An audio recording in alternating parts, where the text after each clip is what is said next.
en une semaine. J'étais comme, OK, digestivement, ventre plat pour la première fois depuis des années. Mon énergie avait commencé à remonter. J'étais comme, OK, wow, moins de brouillard mental, moins d'inflammation parce que j'étais rendue que j'avais de l'inflammation dans toutes les articulations, toujours un sentiment d'être gonflé. J'ai oh, qu'est-ce qui se passe? Bienvenue à la toute première saison du podcast Coco Latte Talk. Ici Marie-France, journaliste devenue ostéopathe et naturopathe, ainsi que professeure de yoga et de pilates. Cette dernière décennie, mon combat contre la maladie m'a plongée dans une quête, celle de retrouver ma santé et ma vitalité à travers une approche holistique. J'aide aujourd'hui les femmes à reconnecter à la sagesse de leur corps et à optimiser naturellement leur digestion, leur niveau d'énergie et leur remise en forme. Préparez-vous un bon latte et installez-vous confortablement pour cet épisode. Salut les beautés, re-bienvenue sur le Coco Latte Talk. Alors aujourd'hui, un épisode qui m'a tellement été demandé, qu'est-ce que c'est la diète paléo, à quoi ça sert? Et tout d'abord, il faut savoir que je ne suis pas nutritionniste, je ne suis pas médecin, donc ça ne remplace en rien les conseils d'un nutritionniste, d'un médecin. C'est pas non plus un conseil de traitement médicaux, alors consultez toujours votre professionnel de la santé pour s'assurer que cette diète-là vous convient. Je prends ici mon chapeau de journaliste et mon expérience personnelle aussi pour vous parler de cette diète, ce que la science dit et pourquoi ça a bien fonctionné pour moi. Alors d'abord, qu'est-ce que c'est la diète paléo? En fait, c'est une diète qui est basée comment nos ancêtres de l'ère paléolithique se nourrissaient avant l'ère agricole. Alors, on retire plusieurs aliments. Enfin, on va privilégier les aliments non transformés, les viandes maigres, les poissons, les fruits, les légumes, les noix, les graines, comme les chasseurs-cueilleurs vraiment consommaient. Et on va exclure finalement tout ce qui est de l'ère agricole, les céréales, les légumineuses, les aliments transformés. Il y a aussi le protocole auto-immun dont je vous ai aussi beaucoup parlé. Puis ça, c'est une extension qui est un petit peu plus stricte de la diète paléo. Ça, c'est vraiment conçu spécifiquement pour les personnes qui souffrent de maladies auto-immunes. Donc, en plus de toutes les exclusions qu'on a au régime paléo standard, on va éliminer temporairement, évidemment, les œufs, les noix, les graines, les solanacées ou en anglais les nightshades. Ça, c'est les tomates, les aubergines, les poivrons et la plupart aussi des additifs alimentaires. Le but de tout ça, des deux diètes, c'est qu'on veut vraiment réduire l'inflammation et permettre au système nerveux, au système immunitaire, en fait, de se réguler. Il y a une hypothèse qui commence à émerger au niveau des maladies auto-immunes et que ça partirait vraiment au niveau du système digestif. Donc, ce qui arriverait, c'est que tranquillement, la barrière digestive deviendra un petit peu plus poreuse. Donc, il y a des particules non digérées qui traversent dans le sang, qui ne sont pas censées se trouver là. Alors, automatiquement, le système immunitaire, s'active et dit « Oh, attends, qu'est-ce que ça fait ici? » Donc, tag, et plus là, il se crée des intolérances alimentaires, et plus il y en a, plus ça viendrait déréguler complètement le système immunitaire.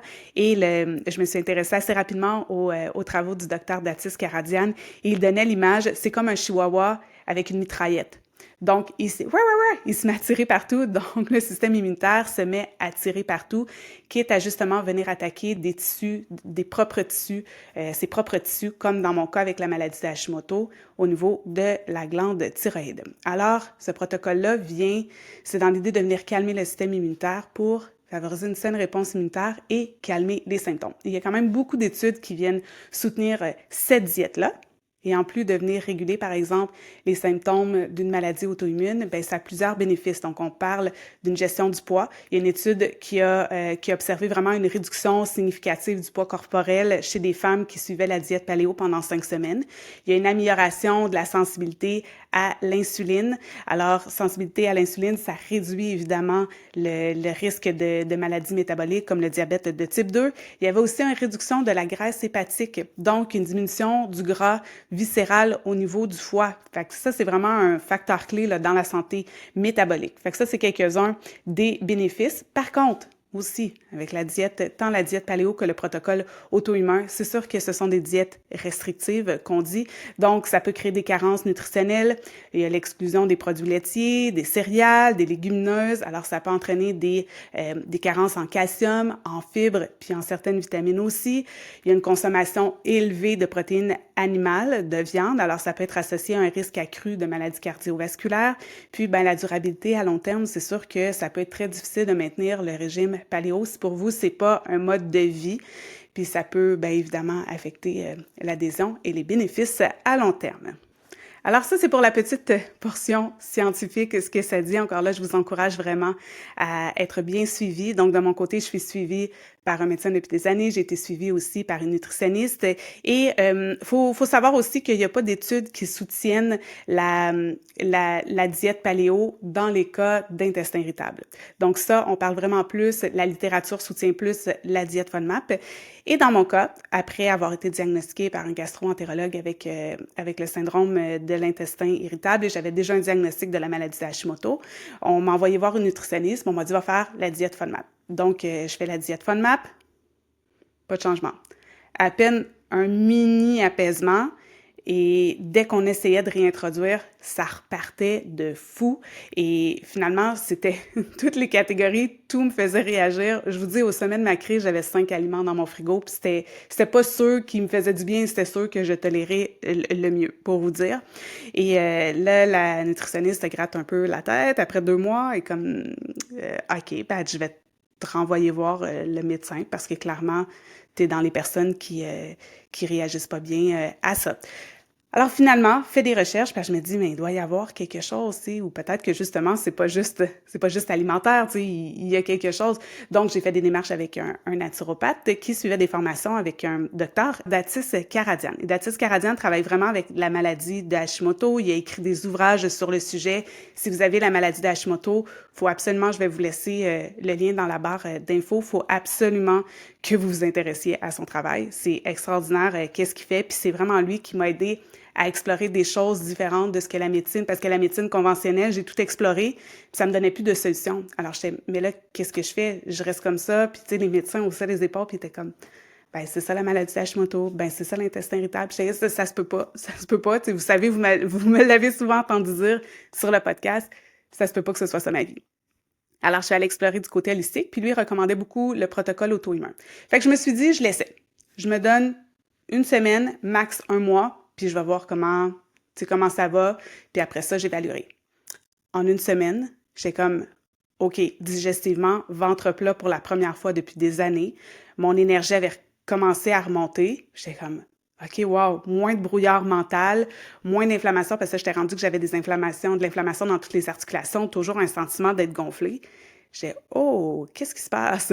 Wow! Alors, je me disais, OK, je poursuis ça un mois, et en un mois, j'étais pratiquement au sommet du monde. Je m'étais jamais bien, c'était pas encore parfait parce qu'après ça, il y a eu beaucoup de choses, tu sais, je vous en parle beaucoup, je vous en parle régulièrement de mon parcours. Donc, ce n'est pas que ça. L'alimentation, c'est un gros morceau pour venir calmer, venir apaiser. Mais après ça, c'est tellement important de travailler vraiment en synergie.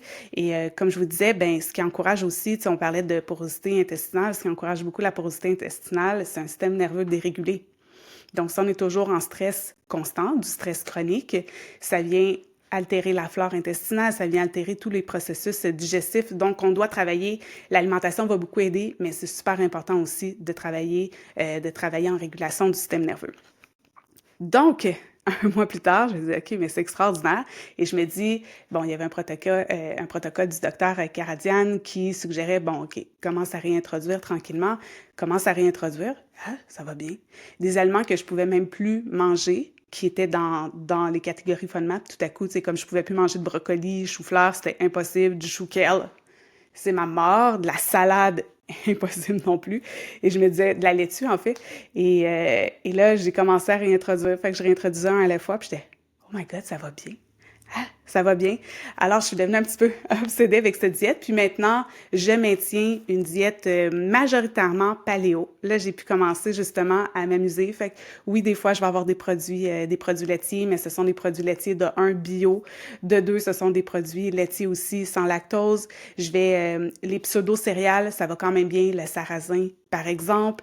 Le gluten, par exemple, c'est impossible. Là. Non seulement ça me donne des soucis digestifs, mais ça me donne aussi des migraines. Fait que c'est à ce point. Donc ça, c'est quelque chose que je n'ai pas réintroduit. Puis c'est au point où j'ai tellement de grande sensibilité qu'il y a une contamination croisée, puis je sais tout de suite. Là. Donc ça, c'est des choses qui ne font plus partie de mon alimentation. J'ai pu réintroduire aussi l'avoine. Ça fait pas partie de ma diète quotidienne, mais ce qui fait que j'ai un cadre un petit peu plus large, puis je sais des aliments que je tolère, des aliments que je tolère pas.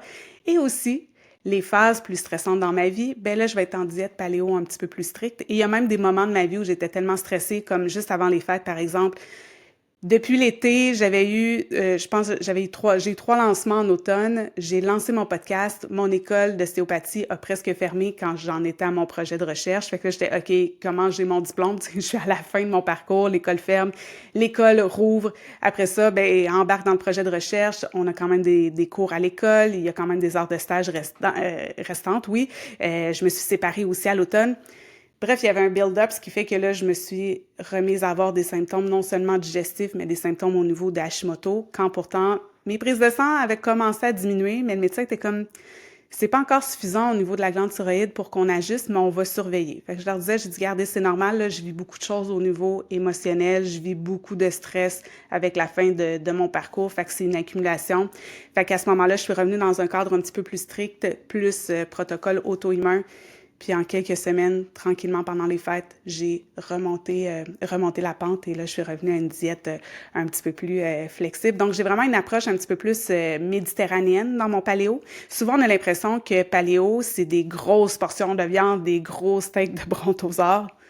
Non, pas du tout. On va manger beaucoup de fruits, beaucoup de légumes, de noix. Et moi, je trouvais ça moins. Tu sais, il y en a qui m'ont dit, OK, mais c'est quand même restrictif. Et de mon côté, je trouvais ça beaucoup moins challengeant que FODMAP, parce que FODMAP, je me promenais avec ma liste. J'étais comme, OK, ça, c'est dans telle catégorie. OK, ça, je peux pas. OK, ça, je peux pas. Donc, t'arrives au restaurant, puis t'es comme, OK, là, maintenant, c'est comme, OK, ben, pas de grains, puis pas de céréales et pas de produits laitiers. Puis pas de soya aussi, légumineuses, mais tu sais, je trouve que c'est des grandes catégories un petit peu plus faciles personnellement.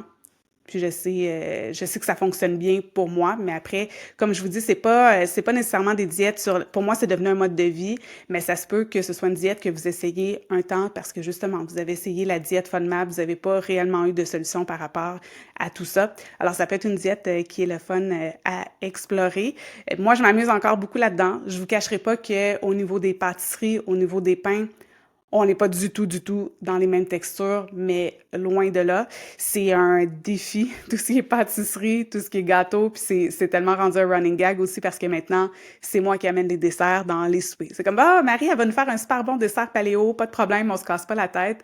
Puis, mais c'est sûr que c'est ça, on élimine quand même des aliments. Je pense que le plus difficile pour moi, ça a été le pain fromage. Parce que ça fait partie un petit peu de ma culture, là, toute jeune. On consommait des produits laitiers et le pain ne me manque plus. Tu sais, j'ai des amis ici qui vont emporter une baguette de pain, puis tu sais, il n'y a pas de problème. Vous pouvez prendre votre baguette de pain, puis je suis pas là en train d'avoir un craving de pain. Pas du tout. Et ça m'a permis aussi beaucoup de me détoxifier du sucre. Du sucre ajouté, il y en a tellement dans plein de produits transformés. Alors maintenant, je cuisine à la maison et je trouve ça facile.